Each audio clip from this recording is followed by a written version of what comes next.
জামাত শিবির হচ্ছে বাংলাদেশের সেটেলার, তারা উদ্বাস্তু। এই জামাত শিবির হিজবুত তাহরির বাংলাদেশের না। আমি যদি কোনোদিন, আমাকে যদি জিজ্ঞেস করো, আমি যদি কোনোদিন রাষ্ট্রপ্রধান হইতাম, আমি সবার আগে এদের নাগরিকত্ব বাতিল করে লাফ মেরে বাংলাদেশ থেকে এদেরকে বাইর করে দেবো, যেটা বঙ্গবন্ধু করছিল গোলাম আজমদেরকে। কারণ এই দেশে পাহাড়ি বাংলাদেশি, এই দেশের হিন্দু বাংলাদেশি, মুসলিম বাংলাদেশি, কিন্তু জামাত শিবির বাংলাদেশি না। কারণ ওরা রাজাকারের বাচ্চা, ওরা ছিল পাকিস্তানের সাথে। একই সাথে আমি সরি টু সে যে রাজা ত্রিদীপ রায় সেও হচ্ছে রাজাকার, তার গোষ্ঠীকেও আমি বাংলাদেশে রাখতে চাই না। কিন্তু আনফর্চুনেটলি ত্রিদীপ রায়ের ফ্যামিলি নিয়ে কিছু বললে বলে যে না, ওনারা এই না সেই না, ওনারা থাকতে পারবে না কেন? এই ত্রিদীপ রায়ের নেতৃত্বে বাংলাদেশে এই রাজাকাররা সেখানে বাসা বাঁধছিল ওই জায়গাটাতে। কেন? পাহাড়ের জনগোষ্ঠী বাংলাদেশের মুক্তিযুদ্ধ করে নাই? অসংখ্য মুক্তিযোদ্ধা আছে পাহাড়ে, বা চাকমা, মারমা, মগ, মুরং, সাঁওতাল। সুতরাং আমার কথা হচ্ছে কনসেপ্ট অফ বাংলাদেশ এটা ঢুকা দিতে হবে। যে যার রেস, যে যার জাত, এগুলো সবকিছু নিয়ে থাকবে। এটাই হচ্ছে আমার কথা।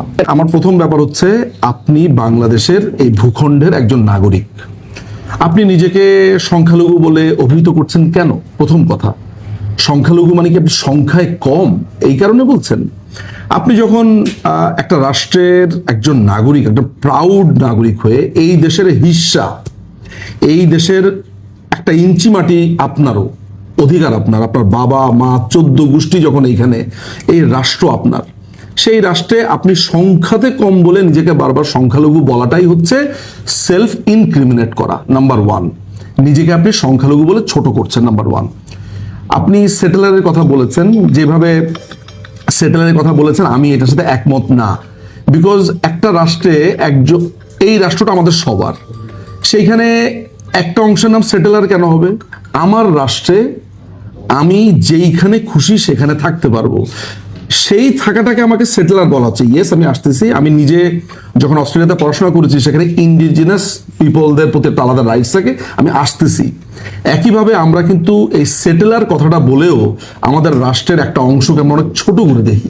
নাম্বার ওয়ান, বলা হয়ে থাকে যে সেটেলারদেরকে পাহাড়ের যারা অধিবাসী আছেন, সেখানে যারা আছেন, সেখানে নিয়ে যাওয়ার ফলে তাদের এখানে জমিকে দখল করা হয়েছে। আমি আসছি সেই কথাতে। প্রথমে আমার একটা কথা হচ্ছে যে, যেই জনগোষ্ঠীকে হিন্দু, বৌদ্ধ, মুসলিম, খ্রিস্টান, মুসলিম বলবো না, মুসলিম যেহেতু সংখ্যাতে অনেক বেশি, তাদের প্রশ্নটা হয়তো আসে না, যাদের সংখ্যাকে কম হিসেবে যাদেরকে এই ডিমিন করবার, সেলফ ডিমেন্ড করা হচ্ছে, যে বলা হচ্ছে যে আমরা সংখ্যায় কম, আমরা সংখ্যায় কম, আমার কাছে মনে হয় প্রথমে সেলফ রেসপেক্ট বাড়ানো প্রয়োজন।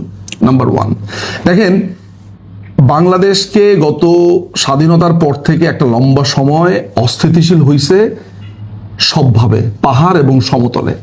এই সমতলে জামাত শিবির, হিজবুত তাহরির থেকে শুরু করে মৌলবাদীরা যখন এই দেশকে টেরোরাইজ করছে, আমরা তাদেরকে কিভাবে ডিল করছি। একইভাবে এই পাহাড়ে যখন শান্তি বাহিনী এবং অন্যান্য গোষ্ঠী, বা একদম রিসেন্টলি কুকি চীন যখন বাংলাদেশ রাষ্ট্রের বিরুদ্ধে গিয়ে দাঁড়াইছে, তখন আমাদের সম্মিলিত ভয়েসটা কি ছিল? আমরা মনে করি যে যেহেতু কুকি চীন করতেছে, তাহলে মানে সব পাহাড়ের লোকজন করতেছে। আবার যখন এখানে জামাত শিবির এখানে করতেছে, তখন আমরা মনে করি মনে হয় এটা সব সমতলের লোকেরা করতেছে। মনে হচ্ছে আমরা সম্মিলিতভাবে দায়িত্ব নেই না।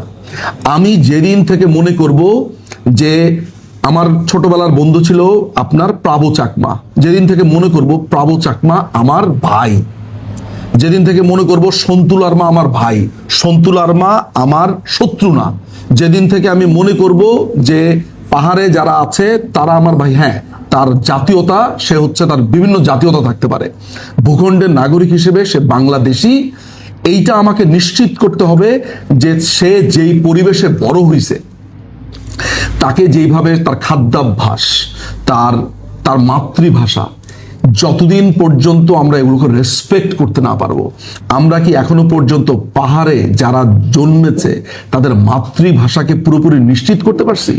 আমরা কি তাদের জন্য আধুনিক চিকিৎসা, আধুনিক কৃষি ব্যবস্থা, আধুনিক বিশ্ববিদ্যালয়, এগুলো আমরা নিশ্চিত করতে পেরেছি? আমি এইটা শুনেছি যে পাহাড় অঞ্চলে একটা ইউনিভার্সিটি করতে গেলে, একটা মেডিকেল করতে গেলে সেখানকার অনেক মানুষ বাধা দেয়।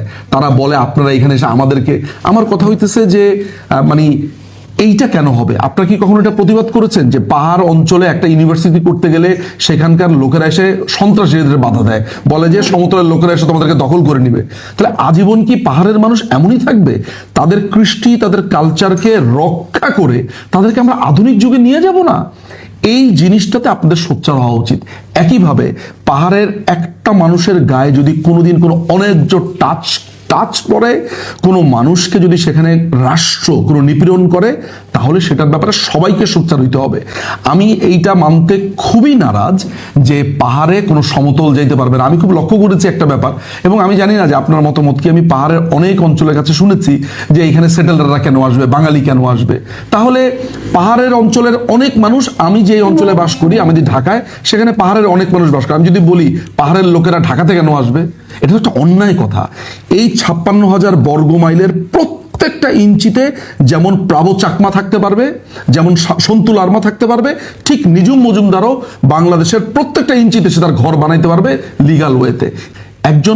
একজন পাহাড়ের যে ভদ্রলোক, তিনি জুম চাষ করেন, এটা তার সারা জীবন তিনি সেটা শিখেছেন। তার যে পাহাড়ের ইকোসিস্টেম, সেটাকে আমি নষ্ট করব না, আমাকে ওইটা মেনটেন করতে হবে। ওইটা প্রিজার্ভ করলে ওইটা ক্ষতি না। কিন্তু ওইখানে কোনো মানুষ গেলেই দেখলাম যে পাহাড়ের অনেক মানুষ খুব বিরক্ত হইতে থাকে।